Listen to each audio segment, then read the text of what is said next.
So my process for recreating synth sounds can be broken down into 3 simple steps. 1, and this is the most important in my opinion, listening intently. 2, identifying the waveform. And then 3, editing that waveform. Now there may be 10 to 15 to 20 micro steps that you have to do in between to get to the final sound, but everything can go in one of those 3 categories. Now I'm not going to recreate the sound again in this video, but I'll just show you a little bit of my process and talk about some of the things that I'm thinking about as I'm going through it. So yeah, the first thing I'll do is just download the song and then drag it into my DAW. This is just the audio that's recording right now.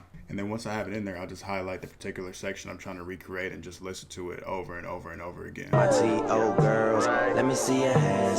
Wave them at the bitches, I know you with they friends, girl. And I can't reiterate this enough. Listening is by far the most important part. I'll probably listen to it like 20, 30 times before I even open up a plugin. But you may not have to do that, but I would recommend just listen to it. Don't touch nothing, just listen to it until you can hear it in your head without the song playing. So after I have it in my head, that's when I move to Serum and move to step 2, which is identifying the waveform. There's a whole bunch of waves. It can be a little bit overwhelming and confusing, but the good news is, especially for popular music, it's probably going to be one of 4 waves. The saw wave, the sine wave, the square wave, or the triangle wave. I say 80 to 90% of the sounds you hear is probably one of those 4.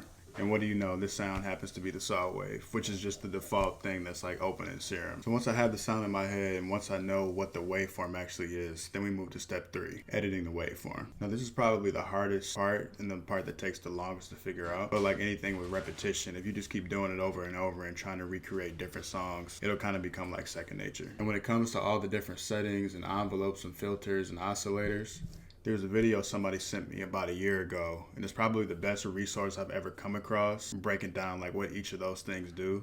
So if you want, I could send you that, but I would watch that whole thing all the way through. And then when you come back to Serum or any type of synth plugin, it'll just make a lot more sense. You'll know exactly what you're looking at. But even after watching the dope video like that, you still got to come in here and press buttons, tweak knobs, and just see what different effects do, what different knobs do. That's really the only way to get comfortable with it. But the more you do it, again, you'll start to hear exactly what you need to do before you even open the plugin up, I promise. And so yeah, if you have any questions about individually what any of these things do, whether it be the filters, the envelopes, the oscillators, let me know and I can do a separate video about that. But that's kind of just like the general overview of how I figure it out. So yeah, hopefully that helped.